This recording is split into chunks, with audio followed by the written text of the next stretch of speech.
I like the mustache, brother. I appreciate that. Yeah, I might be here to stay for a little while. All right. Well, Sean Zattel, FightHype.com, joined with our 2020 Olympic silver medalist in the heavyweight division, super heavyweight division, my man Richard Torrez Jr. Richard, man, you were supposed to be back in action on the Stevenson Valdez undercard, but when you got your pro debut, a very impressive knockout. That guy was rough in there. You suffered a cut. How's the cut feeling over that left eye, and how are you feeling right now? I feel great. I took the necessary time off to be able to let the cut heal.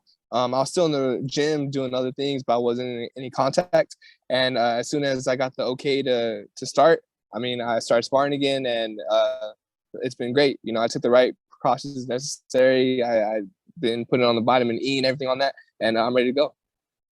Again, the guy was rough in there. Didn't really land anything clean, but he got rough in there with you. That helped make the cut.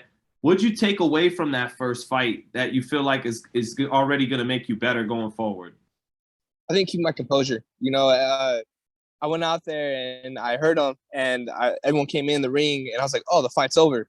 And as soon as I was like, "Yes, I got a first round knockout." And then they call everybody out of the ring, and they're like, "No, we're still gonna fight, start boxing." I was like, "I gotta go get that knockout." And I think whenever you go and try to pursue that knockout, you never get it. And that slipped my mind when I was in the ring, and I remember that now. And I'll be able to box more and stay behind my punches. And I think you'll see a better boxer this next fight. Everything you're saying definitely makes sense, but do you think that's part of what will make fans drawn to you, though, Richard? That's really your natural temperament. You wanna get in there and fight and get a knockout. Yeah, no, 100%. That's not gonna change. The only thing is I'll be more consistent with my punches, as opposed to just throwing one hard shot or something like that. I'm going out there and I'm showing my boxing ability in pursuit of that and of that end goal as well. So I do think that the knockout will come, and I'm still the aggressor. I'm still the guy that's gonna come forward. I'm still the guy that's gonna go for that kill. But I'm not necessarily gonna go and just try to do that one-hitter quitter. I just gotta ask before we get back to boxing, why the sweet mustache, man? You look like the 70s ladies man right now. Why the mustache? This is honestly I could say it's the mix between between Top Gun and Nacho Libre, but it's for Macho Mike. Macho Mike, he recently passed, but he had a mustache, and I always loved his mustache. I'm gonna rock this for a little while in honor of him. So it's the Macho Mike mustache. And your opponent, man, Richard Zavala Jr., 2-1, both his wins by knockout. His only loss, he didn't get stopped. What are you looking to do in this fight? Do you want the knockout? I know you just talked earlier about not going crazy looking for the knockout, but do you want the knockout in this fight?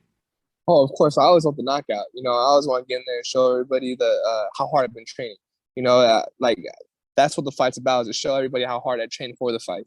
And I'm going to go out there. I'm going to show how conditioned I am. I'm going to show my footwork. I'm going to show everything. And in doing so, hopefully that will get to the knockout. I'm going out there, and I know that this guy, he comes at you a lot. And so I'll be able to show off my boxing a little bit more. But in the same time, I'll be able to show my my pursuit as well as into what I want at the end game. For the fans watching, that's July 15th. You'll be on the co-main, or you'll be on the same card as Arnold Barboza Jr. out there in Temecula, California. But Richard, in the welterweight division, everyone is like Boots Ennis, Virgil Ortiz. These guys are going to take over that division and become stars. In the heavyweight division, do you look at it that way with yourself and Jared Anderson? I do. I really do. I think that we had a class of USA boxing that is unparalleled in heavyweight boxing, or that's been like that for a while. I think Jared and I, you could see what we've done in the amateur scene, and that is, I think, going to parallel in the pros as well. Because I think we're here to stay, and I think American boxing is coming back in a big way in American heavyweights as well. And I think we're really gonna make a cause a scene in the heavyweight division. Yeah, it's a long ways away, but you think that could be a big fight years from now? I hope so. Yeah, I think that would definitely be a good one. Jared, he's a good friend of mine.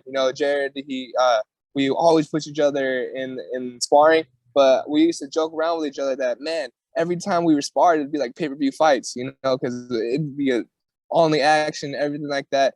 It'd be amazing sparring sessions. Everyone would stop, even if the other people were sparring, they'd stop and they watch this fight, you know. So it's something that's definitely gonna be a great fight in the future, and I'm looking forward to it.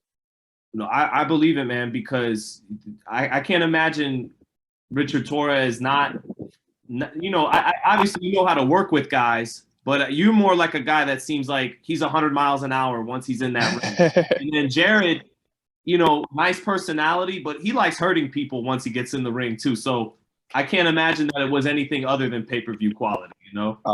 Action-packed. And I got to ask, around the division, the big ones coming up, man, how do you see Joshua and Usyk? Usyk, like yourself, man, not the biggest heavyweight, a southpaw, but he's become champion. Do you think he wins that fight again? I think Usyk wins the fight again, if I'm being honest with you. I think just how he fought Joshua the first time is something that Joshua wasn't ready for. And I don't know if it's something that Joshua can change and adapt his style so much to beat him this time.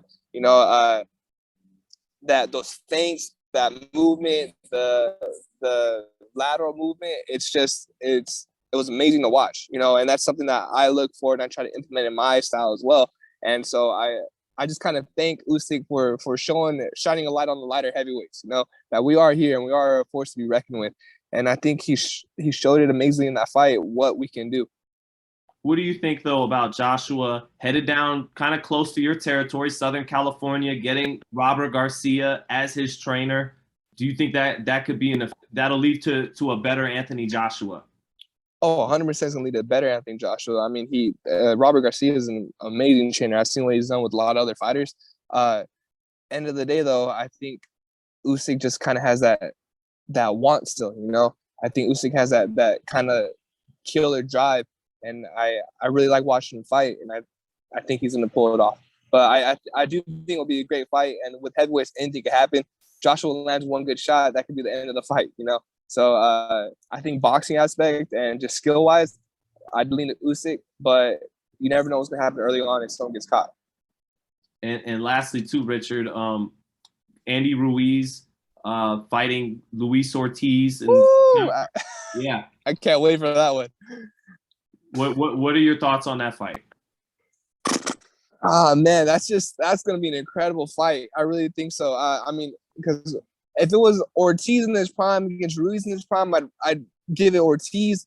But I mean, Ortiz is he's getting older. Ruiz, I know he's training really hard for this. I'm going with Ruiz just because he has that Mexican heritage, and I want him to win.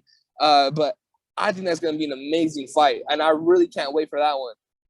Yeah, you know, you touched on it with Ortiz's age. Do you feel like with that youth and with the speed advantage for Ruiz, he should be able to get this done at this time, you know, with them fighting? I think so, and that because that speed kills, man. And Ruiz has really good head movement too when he wants to. I think what happened was he just kind of got careless when he won all those belts, and I think that was a rude awakening for him. And I think he's back on his grind, and I really do believe that he's in this one and he's in this fight. And so I think it's gonna be a great fight. But again, those heavyweights with the power, one shot changes everything, and that's the beauty of the heavyweight game. You know, my side's toward Ruiz right now, though. He, you know, he's really not that. You guys aren't that far off from being same height. You're more muscular build, you know, but not that far off. Do you feel like, okay, he got it done at about the same size, but that you can be, you know, being another Mexican American heavyweight like him, you can take it a step further because of your dedication, because you can physically keep yourself in better shape around that same size? I think that there's been a lot of heavyweights that have been knocking down doors for me to come in. And I think because of that, I'm in a very prime spot to make a statement and to change the heavyweight game. And I'm training hard, and I'm training because I think it's almost like the perfect storm, you know. And I really do believe that I'm meant to be in this position, and I'm giving it my all to show everybody what I got. Thank you, Richard, for your time. Love watching you fight, man. I know everyone's keeping a close eye on you as you are coming up right now in the heavyweight division. Just thanks, Richard. Thanks for your time, man. I appreciate it. I love being interviewed by you guys. So thank you. Thank you, my man. Good luck. Good luck next week. I appreciate that. Thank you.